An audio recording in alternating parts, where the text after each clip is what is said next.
Hey everybody, this is Devin with the Christ Light and Love Healing and Training Center in the middle of the Burkesville, Kentucky vortex. And this afternoon I'm going to share a tale with you about me speaking to, it was about a dozen 5.5 to 6 foot tall tomato plants. And so I'm going to give a little bit of a backdrop to the story because I think it gives some insight maybe about why I had this ability this particular day to communicate with these plants. So I'd been living in the city in Indianapolis and trying to get away to the Colorado Rockies at least once a year. If I couldn't do it twice a year, if I had the time and the money to afford it. And, I would go out there, kind of just going out there to seek my center, that place of the spiritual most high, a place that I was simply calling agape, and, I later found, is referred to as Brahman or Samadhi.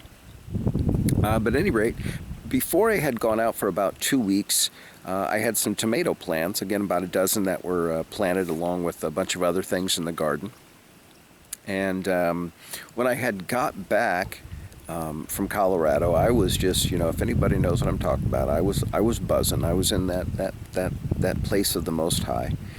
And one of the first things I did was I put down my bags and I went back to, look at the garden. Wanted to, give it a little water and see how everything looked.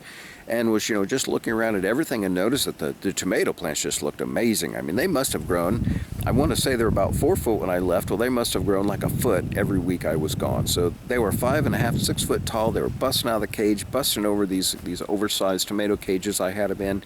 They had just hundreds of blossoms on them, and they looked spectacular. I thought, geez, Devin, you did a good job this year. So at any rate, I'm sitting there looking at at the tomato plants, just really admiring them.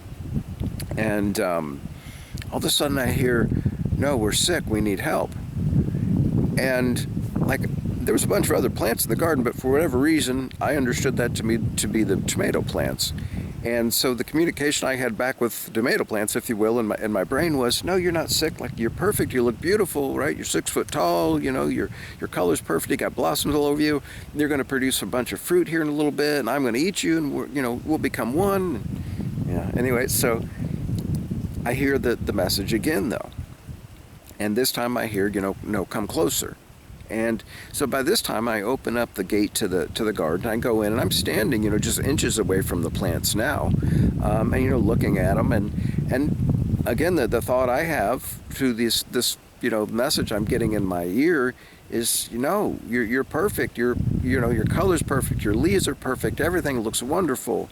And no, I get the message again. No, come closer. We're sick.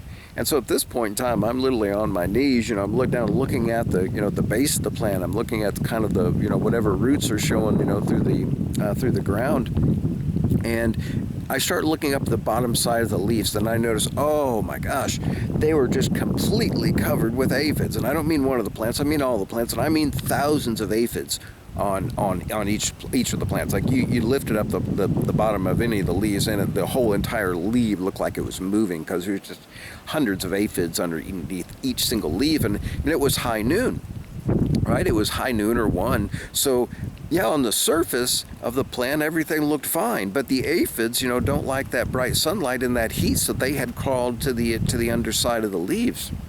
Well, if anybody's ever dealt with aphids before, if you've got thousands of aphids sitting there on your tomato plants, you know what's about to occur. They're about to meal down in your tomato plants and, have their way with them. So, guys, this is just, I think, a perfect example of how in a real time we can actually communicate with plants, and I know other animals and other beings.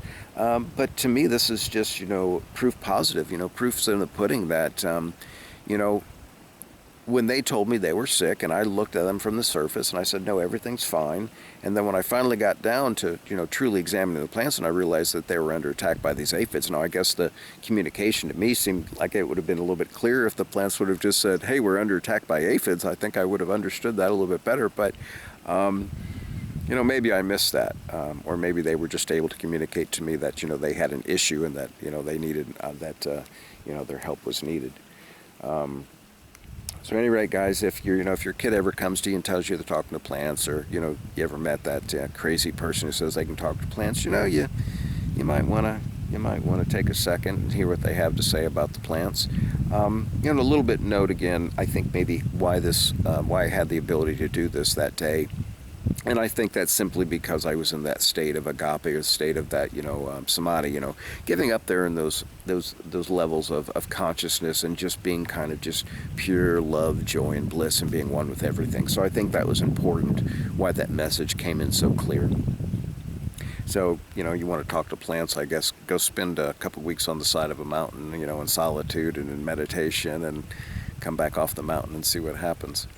But at any rate, guys, this is Devin with the Christ Light and Love Healing and Training Center in the middle of the Burkesville, Kentucky Vortex. Love you all, and I'll talk to you soon.